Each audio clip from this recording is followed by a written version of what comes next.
Hello students, आज हम discuss करेंगे class 11th economics, Indian economic and development. और उसके लिए हम लोग आज का टॉपिक ले रहे हैं हमारा ग्लोबलाइजेशन। ओवरऑल ये सभी चीज़ों में पूछा जाता है, पुटअप किया जाता है क्वेश्चन कि व्हाट इज़ ग्लोबलाइजेशन। आइए हम इसको डिस्कस कर लेते हैं स्टूडेंट्स।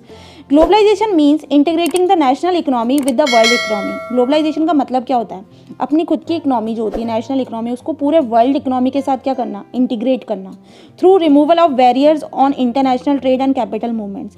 पूरी तरीके से जो ट्रेड है उसको फ्रीली करना, बैरियर्स यानी बाधाओं को रिमूव करना, और कैपिटल का मूवमेंट्स ईजिली हो सके, इसीलिए ग्लोबलाइजेशन किया जाता है। Now globalisation is generally understood to mean integration of the country with the world economy. Definition में ऑलरेडी हमने इस बात को समझ लिया है। सेकंड में यहाँ पर it is a complex phenomena, it is an outcome of the set of various policies that aim to transform the world towards greater independence and integration. और इसका मेन एम ही क्या है? वर्ल्ड को क्लोजर लाना, आपस में जो कंट्रीज है उनको इंटरडिपेंडेंट कराना और इंटीग्रेशन को बढ़ाना। It involves creation of network and activities translating economic, social and geographical boundaries. और सारे नेटवर्क्स को क्या है, एक क्रिएशन होता है इसके अंदर। जितनी भी एक्टिविटीज़ की जाती है, चाहे वो इकोनॉमिक हो, चाहे सोशल हो, चाहे जोग्राफिकल बाउंड्रीज को खत्म करना। In short, globalisation aims to create a borderless world. अगर हम शॉर्ट टर्म में बात करें तो ग्लोबलाइजेशन का क्या एम होता है? बॉर्डरलेस वर्ल्ड क्रिएट करना, जहाँ पर आपस में सारे वर्ल्ड में जितनी भी कंट्रीज है आपस में ट्रेड कर सके। Now changes made by the globalisation in the Indian economy. अब क्या क्या चेंजेस मेड हुए थ्रू ग्लोबलाइजेशन हम देखेंगे इंडियन इकोनॉमी के लिए पॉइंट ऑफ व्यू से। तो जो न्यू इकोनॉमिक पॉलिसी थी, prepared a specific list of high technology and high investment priority industries in which automatic permission will be availed for foreign direct investment up to 51% of foreign equity। जो new economic policy लाई गई, prepare की गई थी, वो high technology पे based थी और high investment पे भी बेस्ड थी। तो उसके अंदर ऑटोमेटिक परमिशन ली गई कि फॉरेन में डायरेक्ट इन्वेस्टमेंट का बढ़ावा दिया जाए और 51% फॉरेन इक्विटी को लेकर आया जाए। तो in respect of foreign technology agreements, automatic permission is provided in high purity industry up to some of ₹1 crore. और अगर हम फॉरेन टेक्नोलॉजी के एग्रीमेंट की बात करें तो ऑटोमेटिक परमिशन प्रोवाइड कर दी गई इंडस्ट्रीज़ को कि 1 करोड़ रुपीज़ का सम ऑफ अमाउंट एग्री कर दिया गया। तो no permission is now required for hiring foreign technicians for testing densely developed technology abroad. तो कोई परमिशन की फिर इसके बाद रिक्वायरमेंट नहीं रह गई कि कोई भी फॉरेन टेक्नीशियन को हायर कर सकता है, टेस्टिंग भी आराम से हो सकती है।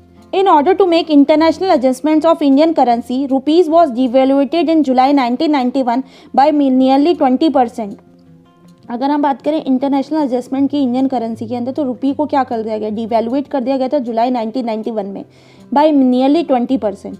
It stimulated exports, discouraged imports and raise the influx of foreign capital.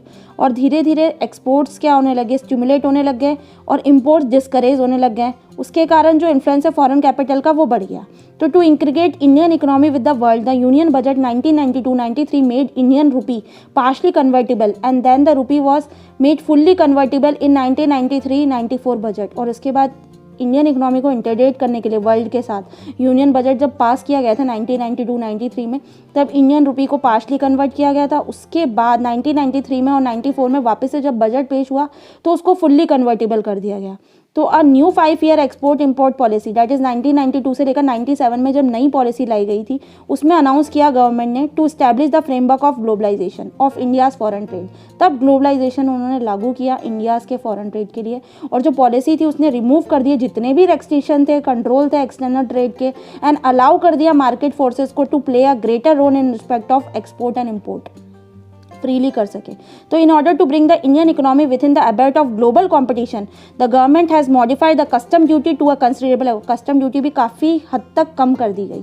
Accordingly the peak rate of custom duty has been reduce from 250% to 10% in 2007-2008।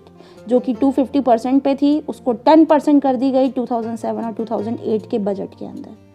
Now positive और नेगेटिव ट्रेंड्स देखेंगे हम ग्लोबलाइजेशन के। जो प्रोसेस है globalisation का through liberalisation और privatisation policy का, जो भी हम प्रोड्यूस करते हैं positive as well as negative result, हम दोनों एक्सपर्ट से बात करेंगे। सबसे पहले हम देखेंगे फेवर में क्या क्या पॉइंट्स है।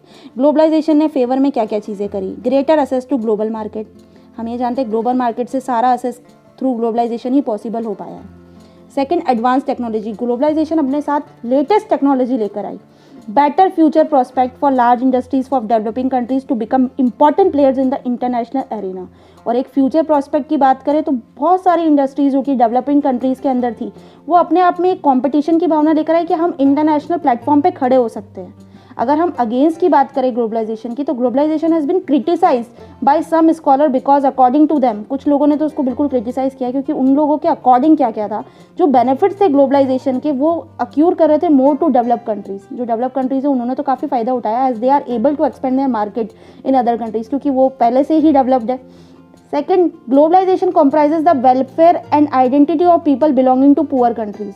और ग्लोबलाइजेशन ने कहीं ना कहीं वेलफेयर पे और आइडेंटिटी जो कि पुअर कंट्रीज़ हैं उनको थोड़ा अफेक्ट हुआ, क्योंकि जो मार्केट ड्राइवन है ग्लोबलाइजेशन की वजह से इंक्रीज़ हो गया और इकोनॉमिक डिस्पैरिटीज़ काफ़ी बढ़ गई, वेरिएशंस देखने को मिले रिच एंड पुअर के बीच में due to globalisation. So students, overall इस वीडियो में इतना ही, इसके आगे हम नेक्स्ट वीडियो में डिस्कस करेंगे। अब आपको करना क्या है, ज़्यादा से ज़्यादा कमेंट करके बताएं कि आपको ये वीडियो कैसी लगी, और जो स्टूडेंट चैनल पर नए हैं वो चैनल को सब्सक्राइब करना ना भूलें। एंड मोस्ट इंपॉर्टेंट बात, स्टूडेंट नोटिफिकेशन बेल आइकन को जरूर प्रेस कर दे ताकि मेरी अपकमिंग सारी वीडियोज़ की नोटिफिकेशन आपको मिलती रहे। जल्द मिलते हैं नई वीडियो के साथ। Thank you.